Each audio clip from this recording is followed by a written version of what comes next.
This is the Thoughtful Travel Podcast. I'm your host, Amanda Kendall of the notaballerina.com travel blog.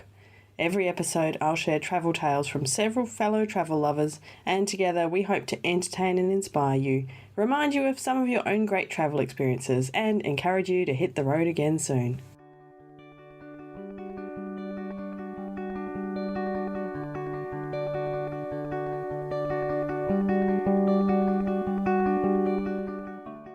Welcome to episode 16 of the Thoughtful Travel Podcast. Today's episode is about a somewhat sad topic, but I think, and I hope you'll agree by the end, it's also somewhat uplifting. So today's podcast episode is titled On Grief and Travel. It's not a topic that I came up with by myself. In case you're wondering, usually when I'm setting up interviews with guests for the Thoughtful Travel Podcast, I send them a list of some of the topics that I'm interested in creating episodes on, and they tick a couple of boxes and then we chat about those kind of topics. But there's always a bit at the bottom that says other, and my second guest today, in fact, Kerstin Pilz, ticked the other box, and she said that she'd really like to talk about processing grief through travel. And I was kind of blown away because it's a really personal story, but it was really interesting to hear and too good to not share. But of course, I needed someone else. I needed to create an entire episode about this. So I put the call out through my Facebook page, and one of my relatively new blogging friends, Ava, who's living in Germany at the moment, said, yeah, I'm happy to talk about grief and travel too. I thought, wow, that's amazing. So I have had chats with both of them about this tricky topic. They were both so open with their stories, and I definitely had tears in my eyes several times, but I really want to share their stories today. So I'm really grateful to Kerstin and Ava for sharing these stories about grief and travel with all of us. As for me, I've been incredibly lucky so far in my life, touch wood, and the only deaths of people very close to me have been those of elderly grandparents who've had, a really full life behind them. So while I've grieved, I haven't grieved in the way that today's two guests have. So perhaps just also a little warning that if you do have, recent or difficult grief that you're dealing with, these chats that I'm having today might sort of be a bit triggery, so just beware. So on to my first guest, which is Ava of My Meena Life. So Ava's from the US, and she moved to Germany about 9 months ago for her husband's work. And during that time, she has done so much traveling, and she has this really touching story to tell about her experience of processing grief through travel. I think it's really interesting. I didn't intentionally set out to travel as a way to deal with my grief, but it's something that's kind of just naturally started to happen in my life once I began traveling more. I had my first real experience with grief when my father died 2 years ago. He was 53 years old. And without going into too many details, I'll just say that even though I knew in advance that he was dying, the way that it happened was very traumatic. And there were just some really bad circumstances surrounding it. And I think that caused the way that he died caused my grieving process to start off on a really bad note. And I was avoiding my feelings about his death pretty much immediately after it happened. In fact, I didn't go back and visit his grave for more than a year. I only went back, actually, because we were about to move to Germany. I tried to go to his graveside and act like, I was talking to him and telling him that we were moving to Germany. I thought perhaps it would be therapeutic, but it wasn't. I was frustrated. I felt hopeless and powerless and angry. And so I continued to just not talk much about how I felt because it was so painful. I didn't like acknowledging the fact that my dad was gone. But then we moved to Germany and we started traveling a lot more than I thought I would ever want to travel or could travel. And doing that really changed the way that I thought about his death and the way that I was processing my emotions about it. Because my husband, he gradually started to bring up my dad in really gentle ways and positive ways. One of the first times that it happened, we were out looking for these large fiberglass pigs that are located in Schweinfurt. And my husband said, your dad would have really enjoyed seeing these. And it kind of took me back at first. I looked at him, I didn't know how to respond. This is kind of like a taboo subject almost between us. And But it kind of clicked in my brain. I was like, he's right. My dad was, he loved to have fun. He liked to laugh. And these pigs, they look kind of goofy. And he would have just enjoyed looking for them, finding them by surprise. He would have relished the whole experience of this 6 foot tall, silly looking fiberglass pig. And things like that, they started happening more regularly as we traveled. Either myself or my husband would say what we were doing or experiencing that my dad would have liked, how he would have felt about it. And it was an overwhelmingly positive experience. Recently, we were visiting Europa Park, which is the largest theme park in Germany, and there was one roller coaster there that I didn't want to ride, which was unusual for me. I usually enjoy these things, of course, since I'm married to a roller coaster fanatic. Yes, it's compulsory, isn't it? Absolutely. But this coaster, it's called a bobsled coaster, and they really freak me out. And I said, I'll just wait while you ride it. But my husband said, your dad would have loved this ride. Do you want to ride it for him? Oh. And so I thought about it, and the first coaster I ever rode was with my father. He loved adrenaline. He was always the first person to do something that other people would say is too crazy or too wild. And that was something I loved about him. That was a reason why I think I like to do adventurous things so much. He instilled that in me. And so I said, okay, I will ride the coaster. And I think that travel has given me these moments of remembering who my dad was, what he loved to do, and a really positive way to remember him. And that's huge because I didn't do that before I started traveling. I had only been focusing on the negative aspects and the traumatic circumstances surrounding his death. But travel helped me change my perspective and start thinking about this really difficult subject. That's really fabulous. Why do you think it? Do you think it helped because you were removed from the US and away from home, and perhaps away from where you were when your dad died, and all of those kind of the life associated with it? Or was it kind of the adventurousness of travel that opened your mind to think more differently? I mean, what really helped to process that grief, do you think? I think that the location change had a lot to do with it. A place that is no longer associated with my dad, kind of like that fresh start, and definitely the adventurous side to it, because that was something that he loved to do so much. He is the one that took me to the rapids in the Grand Canyon, and he's the one that was always doing things that my mom didn't really like for us to do. So the more adventurous things we do, I think the more it kind of brought out that, oh yeah, this was a good thing, not a scary memory. That's beautiful. I mean, moving to another continent is a scary and adventurous thing to do just on its own. So I guess your dad would be really proud of you. I hope so. Yes. I think so. Wow, that's a really amazing story to see what a change it can make in your thinking. So, I guess it's a really important step for you. And when you return to the US, you'll have made a lot more progress with processing that grief than perhaps if you'd stayed. I think so. It's so easy to avoid the subject of grief in everyday conversation. People don't want to talk about things that are sad and difficult, but instead of trying to just go to a therapy session and force myself to deal with it, I really just kind of was able to think about it in this really, like I said, this gentle, positive way. And I think it'll be so much better for me down the road that this has enabled like a healing process. So just once again, I'm so grateful to Ava for sharing her personal story. And it really made me so happy to hear that through her travels, she's found lots of positive ways to remember her dad and begin to deal with the grief of losing him. So thanks, Ava. Our second guest today is Kerstin of TravelPilz. I've chatted with Kerstin a few times during the life of this podcast so far, but this was really just such an interesting discussion that we had. She went on what she dubbed the grief journey after her husband passed away, I think a few years back.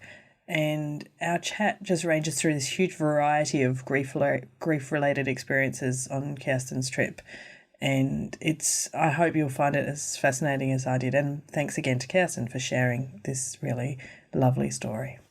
For me, I left after my husband died, and then we had a Category 5 cyclone on top of that. And I Oh, didn't wow. actually go.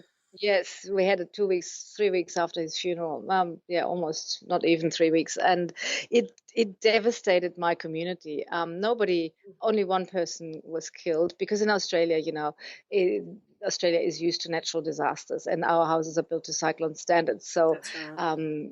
it's not like in Fiji, thankfully, Mm. people will be safe. But the rest of the place was destroyed nevertheless, and I just couldn't cope with the fact that the whole community was grieving, and suddenly my grief was completely eclipsed as if it never happened. So Yeah. I took myself off on what I call the grief journey, and I didn't really have a destination in mind. I actually, as soon as the airports reopened, I just jumped on the first plane to Bali because it was cheap from Townsville, and I couldn't connect with all the post, eat, pray, love Bali. It made me I just didn't fit in there. So I thought, Yes. what is a good thing for me to do now? So first I went to Sri Lanka, and just taking that train down, and I just went to Sri Lanka. I don't even remember why, and I can remember sitting in the plane, having just bought the Lonely Planet at the airport, and it said, "This is one of the least safe countries for a woman to travel on her own." I thought, great. Whoops. A little bit late to And find out when you're already on the plane there. yeah. But because I do a lot of meditation, what I ended up doing then, I went to a meditation, and it was completely safe. I had no problems. Mm. Um, I went to a meditation retreat, but just taking the train along that trainer that had been devastated by the tsunami in 2004, Boxing Day, put my grief into perspective. It just made me Oh. realize again. I mean, obviously I know that, but it just made me think, well, there's a lot of people who died here in this devastating natural disaster. It put my grief into perspective. So that was wonderful. And I remember taking the newspaper with me that had a special that weekend on the devastation that Cyclone Yasi had caused to my community. And I had it with me. And I showed it to the locals, and they went, "Oh, you have coconut trees just like us." And they all went, and they all wanted to know. They all realized there was a major natural disaster, and they all wanted to know. And so, how many people died? And I said, actually, only one person. Oh, well, it's as if, oh, well, it It's wasn't not really so a big big. deal then, was it? Yeah, yeah. Not understanding that it, yeah, still was just as large, Yeah, but yeah. yeah. Oh my And goodness. also, I felt in some cultures, obviously, it's possibly not good form to say your husband has just died. So a lot of people were very nervous and just laughed at me, Oh But that wow. is, for example, in Bali, because you're meant to always be, you're not meant to display your emotion. You're meant to deal with it in different ways. So Mm. that was interesting. And I had a very interesting moment in India where I found myself um, in Delhi at the airport. And again, I had just read in the Lonely Planet how an Australian woman very tragically was killed getting into a taxi at that very airport. And my friend who lives in Delhi had said, "Don't take it," but she wasn't in Delhi to meet me. She said, "Don't take a taxi, at night, late at night. It's very dangerous." And it was midnight, and I couldn't go back into the airport to just hang around there. Um, because they need to see a boarding pass. So they wouldn't Oh let me back no. in. And they were just men. They were only men. And I took a number to get what is called a registered or pre-booked taxi, because at least they were meant to be safer because somehow there's a registration number Mm. there.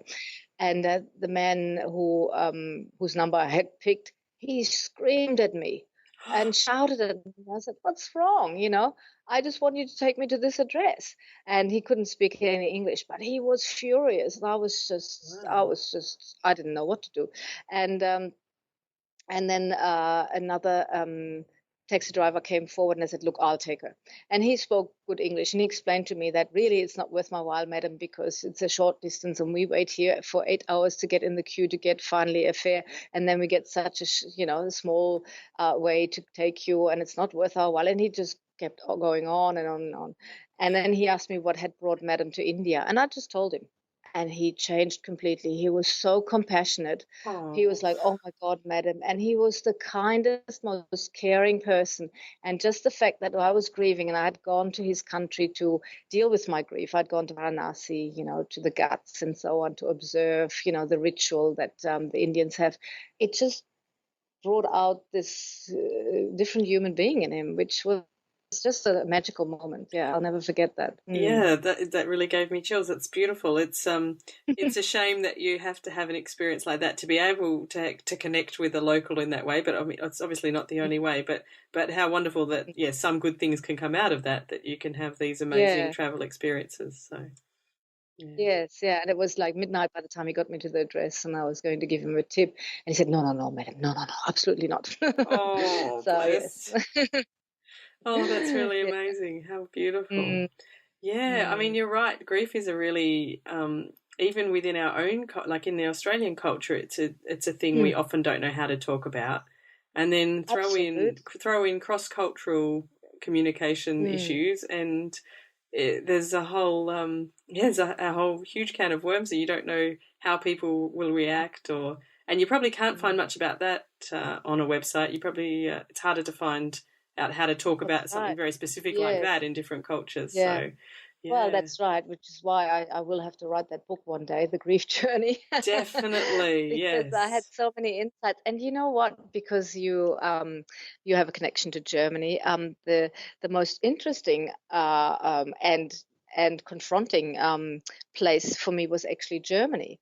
And especially Really? my parents. Yes, my parents, who judged me very harshly because I was quite affected by it 4 months later. 4 months later, hello. Yeah, 4 months is a really short Because time. yes, and I had my house devastated. I just left. Yeah, I as had well. Yes, yes. as well, and I Yeah. had to deal with all of that. And I thought, "No, I can't deal with that," and insurance claim and all of this stuff. And I had just dealt with an emergency. My husband was sick for 2 years, so I just didn't have the energy. And it took me a long time to understand my parents' reaction. They really were very dismissive, and in fact, it led to a very sad sort of split, which lasted 3 years. But anyway, I won't go into that. But it took somebody gave me a book. I forget what it's called now, but it was about the generation of my parents who had been born between at the outbreak of World War II. They had grown up amidst bombs, disaster, and trauma. They had lost their homes, their relatives, and so on. But because Germany was the perpetrator of the war, there had never been a possibility for that generation to grieve, because we had to just move on and forget, and we had to do come to terms with our guilt of the past. In German, the word is Vergangenheitsbewältigung. So that generation actually never, for example, got any counseling, nor were they allowed to grieve. My father, when I finally sort of poked my finger at this, he admitted that they had to flee from Wroclaw to Germany, and his cousin got raped 13 times during that time. She was only a minor. And so that amount of grief, unexpressed grief, is actually a burden to an entire nation. And that to me was really fascinating. I mean, I grew up in Germany. Of course, I know all of this, but I hadn't really understood what it had meant to that generation.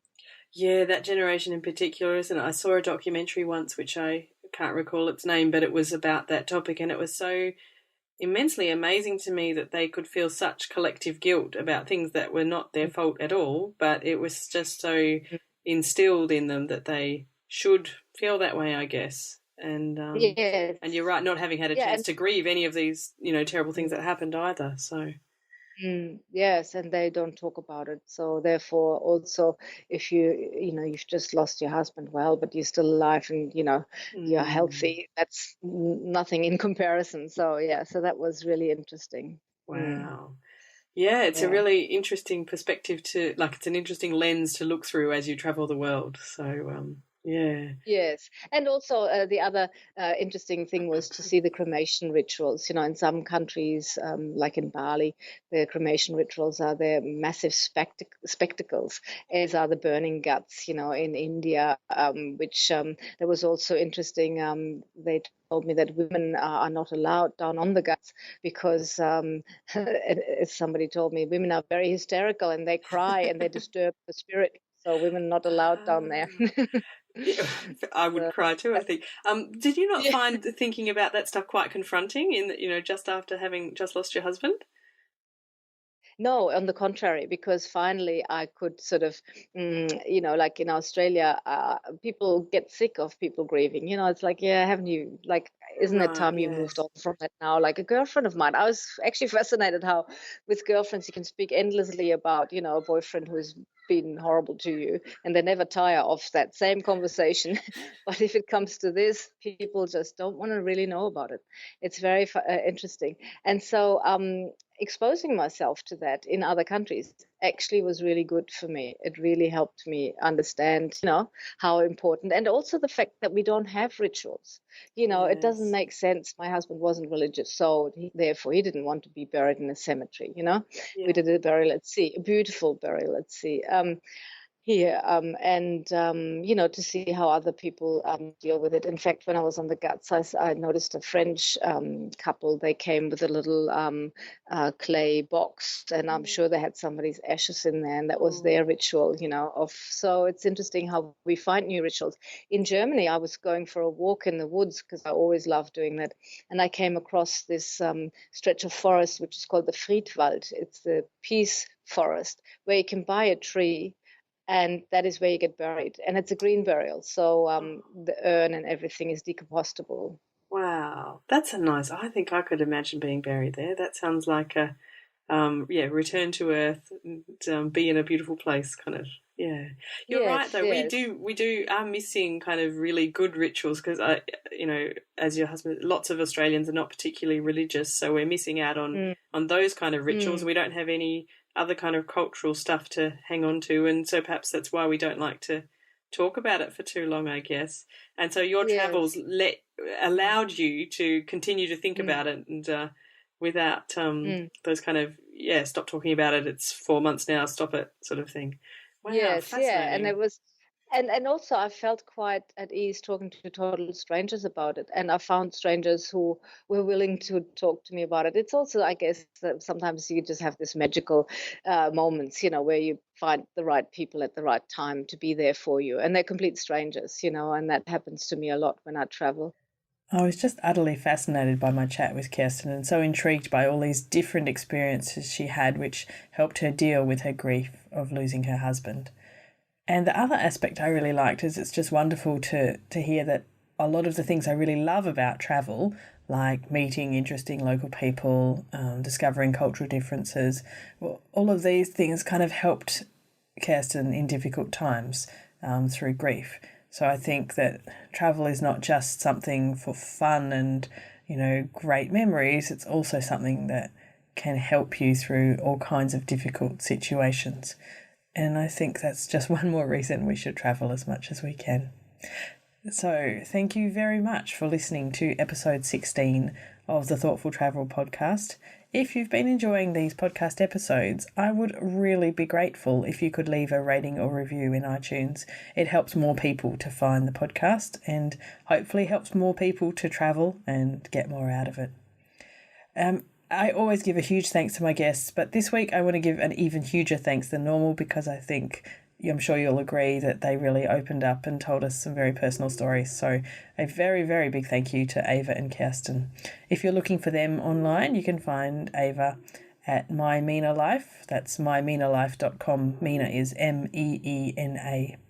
And you can find Kerstin at TravelPilz. That's travelpilz.com. So do look them up. They've got some lovely writing and lovely stories to share. Also in the show notes, I'm going to leave a link to a really interesting blog post I found when I was thinking about this topic of grief and travel. If you follow Hectic Travels, one of my favourite pairs of travel bloggers, and Darlene Heck of Hectic Travels wrote a really beautiful post on grief and travel called Surviving This Day.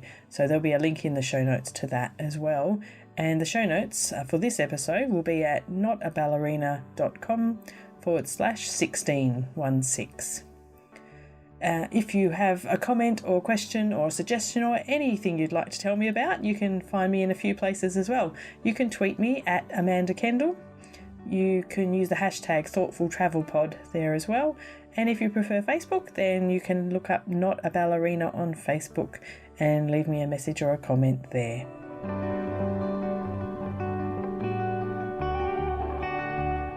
This has been another episode of the Thoughtful Travel Podcast. Show notes and other information are at notaballerina.com/podcast. Join me again soon for another chat about why we travel. Bye for now.